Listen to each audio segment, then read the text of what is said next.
Okay, after digging through my stash of Sissoo and some of my Acacia, found these two bad boys. They're about 8 inches across, both of them. This one's a little bit more, but has a little bit thicker sapwood and it's pretty similar in height, around 8 and change. So they'll go together pretty nicely. And these have both been drying for over 1.5 years now. So last ones I've turned to both of these were quite dry, so I feel confident doing this project and not having to worry about wet wood compromising structure. Plus this one has this cool inclusion here. It'll be a little bit thinner, but should be cool. So here we go. Okay, I got my 2 blanks. What I plan to do here for this Frankenstein bowl, I love both of these species and I'm gonna take both of them and make one bowl out of it. So to do that, I'm gonna cut each of these down the middle, flatten that out, and then glue them together. So I'll get one blank that looks like this.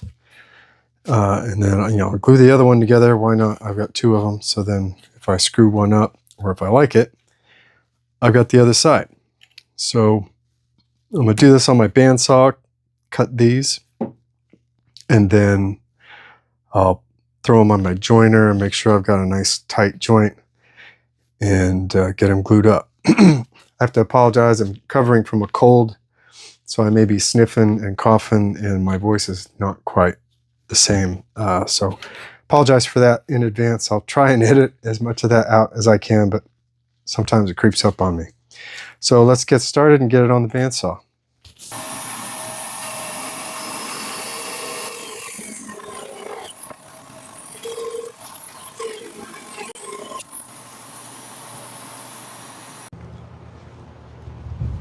All right, change of plans.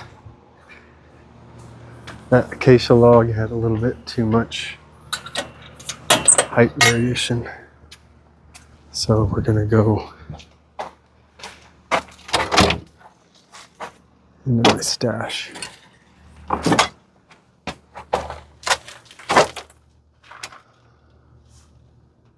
Lots of stuff. All right, I had to abandon that other piece. There was just too much height variation, so I got this other piece, which is a lot cleaner. So what I'm going to try and do is get the heartwood to line up, since they both have dark heartwood and light sapwood. The Sissoo has more.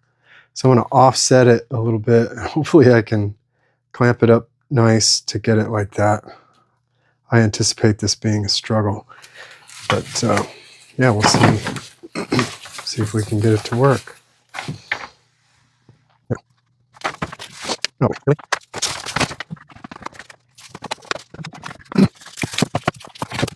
Okay, after a significant amount of struggle and some pretty sketchy clamp usage, I believe I've got the heartwood lined up on that side.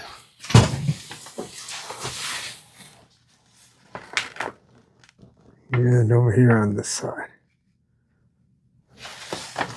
So we'll let that dry up, get it trimmed up, and get it on the lathe. All right, I've got my Frankenstein or Frankenbowl blank all set up. Got Acacia on this side, Sissoo or rosewood on this side, and I've done my very best to get the heartwood to sapwood transition to be in exactly the same spot on both sides of the blank. Now I trimmed this off so that I have about the same amount of sapwood on each side, but I haven't quite decided how much I'm going to turn away of that. So that's also why I haven't knocked any corners off here, since I don't really want to limit my size by perhaps coming in too far So I've kind of marked that, and I've got this centered up there and here. So you can see where the bowl is. There's quite a bit I have to turn away, but it's not that big, so it's not going to take that long. So I just wanted to keep my options open as I'm turning to get things the size and shape I want. But this should be a round or a flat top bowl, not a live edge. So this is going to be the top. So it's just going to curve up this way. So I think it's going to look pretty cool. I'm excited. Let's get it on the lathe and start turning.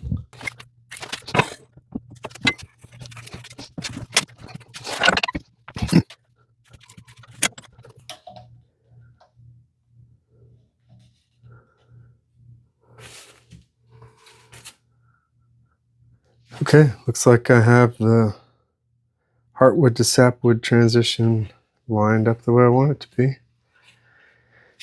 Ready to go. All right, for those of you weather enthusiasts keeping score right now, it is 105 degrees outside in Phoenix, and it's 93 degrees in my shop here. So got a little bit of a late start, but it's pretty typical for me in the summer. So yeah, using a 5/8 inch swept back bowl gouge.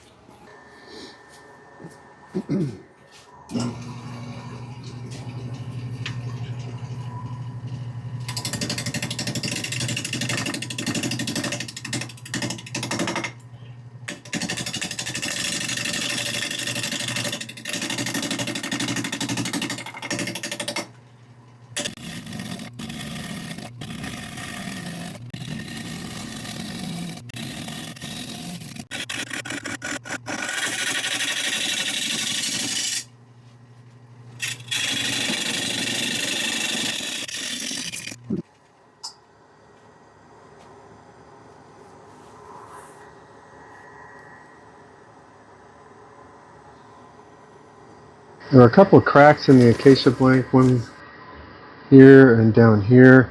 This one I think I'll be able to turn away as I create a foot, and this one hopefully it won't become a problem. It doesn't go that far up here, so I think it may turn away as well. But other than that, it's very structurally sound. And my glue joint looks super good so far.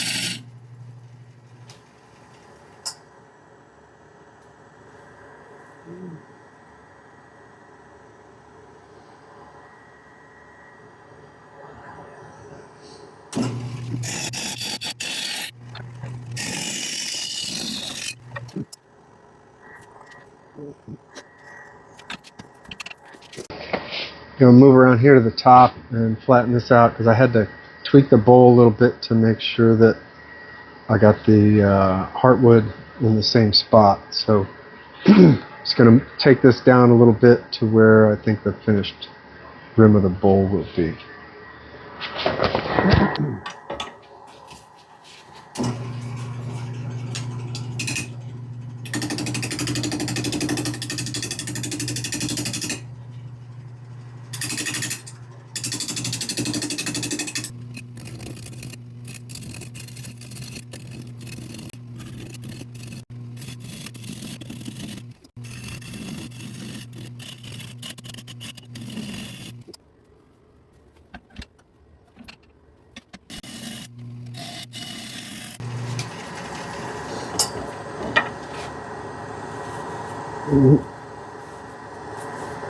Getting there.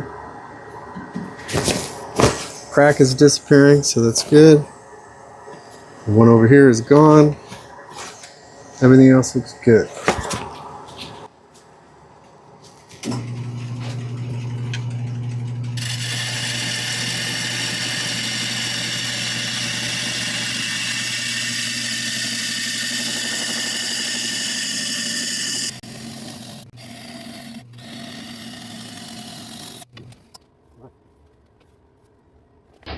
I am already liking this. It's super cool. I've got the sapwood is almost perfectly symmetric. I'm going to try and leave a little bit of that just for visual interest. And everything else is looking really good. I'm going to need to sharpen up though, because both of these woods are extremely hard and I'm already getting dulls. Be right back.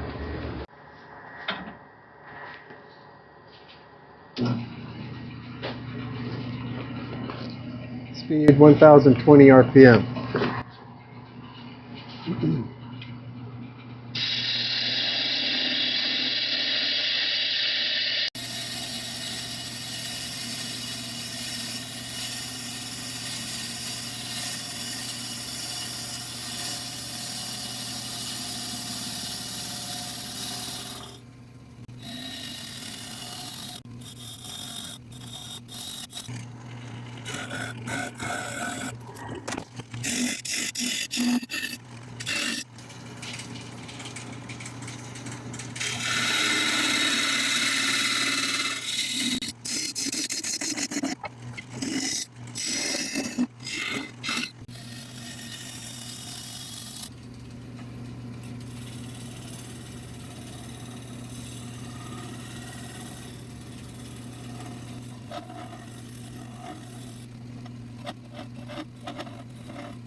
Just want to give a quick recap on some of my previous couple videos where I was using the new sandpaper that I got from Woodturner's Wonders. And I was typically using the Wonder Weave on the outside, similar to the Abernet, but way cheaper. It seemed to work good and have good durability, but the 320 and 400, the abrasive was delaminating from the Velcro backing. So when I went to take it off, I ripped like half of it off. No matter how careful I was, it just was not staying on there. So I don't know if I got a bad batch or something, but that was not so great.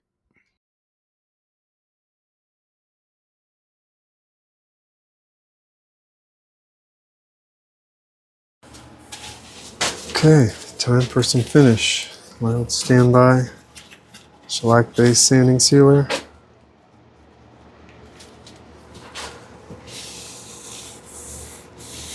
There we go.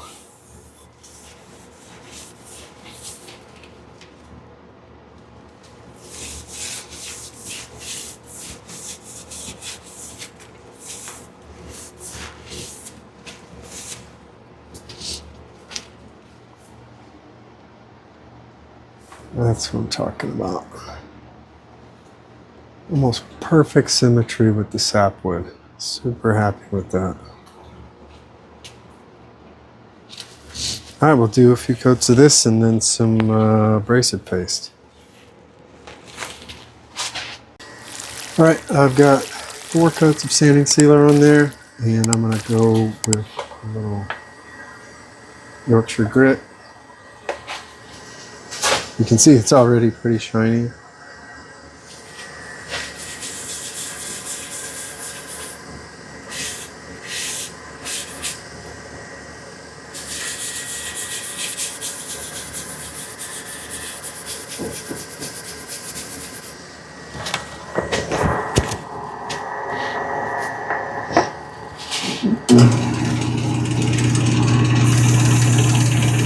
For both the abrasive paste and the polishing paste I do afterwards, basically you just get a bunch on there. You can hear it be scratchy.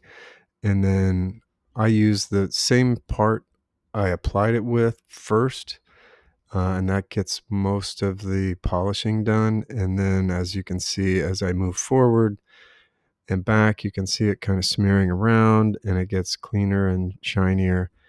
And I keep rotating my paper towel until it comes off clean. And I typically switch to a clean paper towel after about 4 swipes with the applicator, different parts of that, until I get nothing coming off.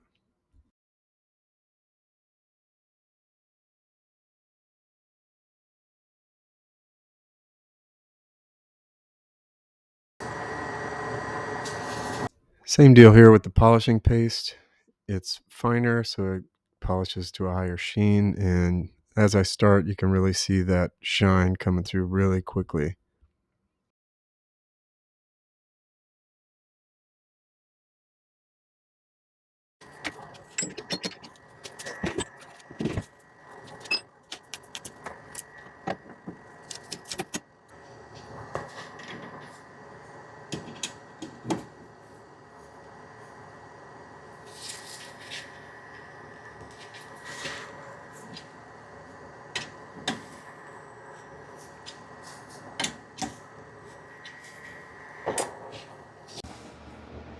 Okay, top or the bottom, the outside is all finished up and nice and pretty.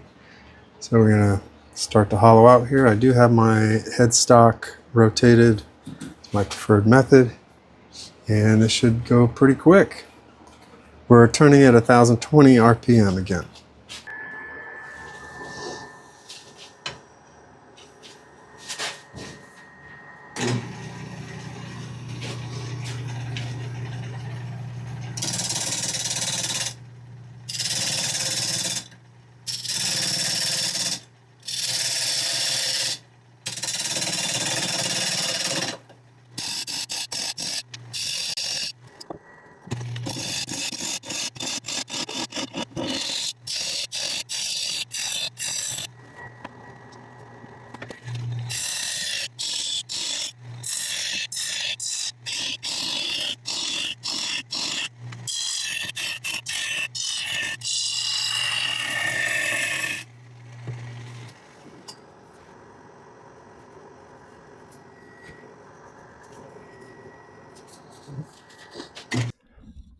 Getting the top at the final thickness around 1/4 of an inch or so, and I want to do some little shear scraping before I move deeper down to get the tool marks out and to keep it from resonating, because this wood may still be ever so slightly wet, so trying to keep any movement and resonances from affecting the finish.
I'm just doing some final cleanups here on the wall thickness and the bottom to make sure everything's nice and smooth and flat and even, using my negative rake scraper from Carter & Son.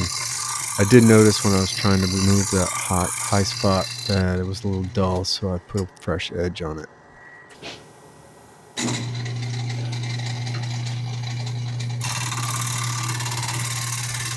There we go, cuts much better with that fresh burr. Both these woods are super hard, so I'm not getting really long shavings and ribbons off of them, but getting much better shavings now.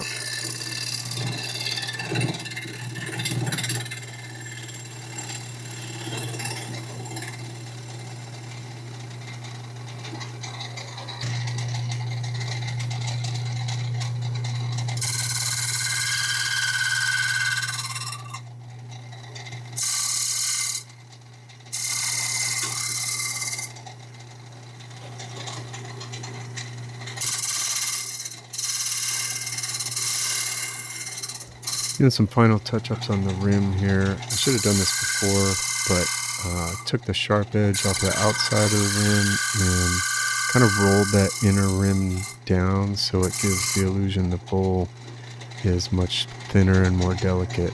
It's still only 1/4 of an inch, but kind of adds a little interest to the rim.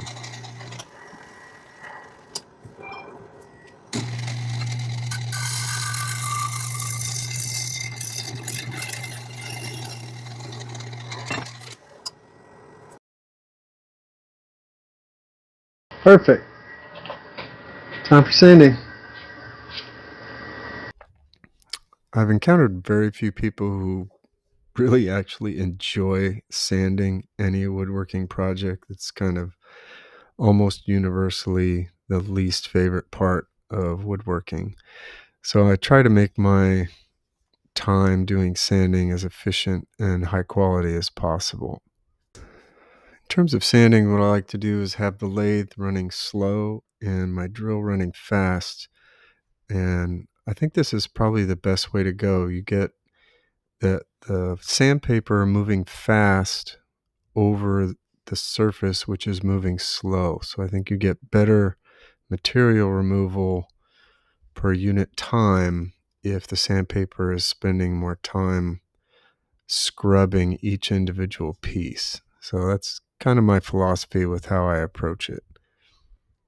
Also, something I stole from Kent Weekly at Turnerwood Bowl is to always sand the very center of the bottom of the bowl with the lathe off to keep from creating a dimple there. And you tend to get a little bit better finish because the very center of the bowl is not actually moving and when the lathe is on. So you get a little bit more even finish by doing it when the lathe is off because that sandpaper is moving across each portion of the stationary piece of wood at the same speed. Okay, sorry, I'm rambling about sanding, and probably most of you don't care. I think I may just do a dedicated sanding video because I've been thinking about this a lot, having seen a number of other YouTubers talk about their sanding process in past couple months or so. I'd like to kind of share my approach and why I think it's very efficient and effective. All the footage you've been watching has just been from my 80 grit sanding pass, and I always finish by blowing with compressed air between each grit, and that takes all the particulates from the coarse grit away so they're not present in your next higher grade sanding pass. All right, sanding is all done.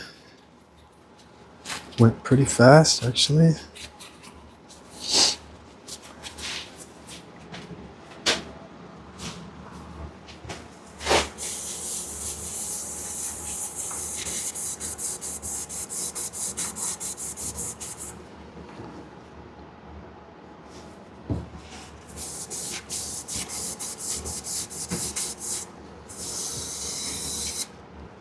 Wow.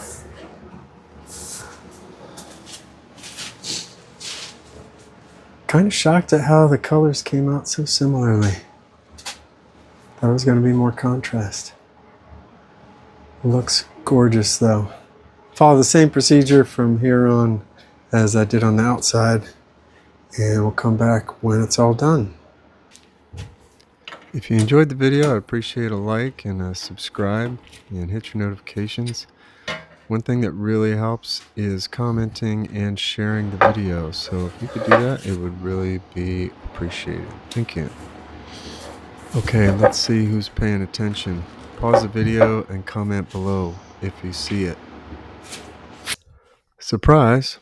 If you guessed that I turned the other bowl, here it is. I went ahead and did that off camera because it was just faster, but I got close-ups of that second bowl after the close-ups of the first bowl, so check them out. I actually think the second one looks nicer.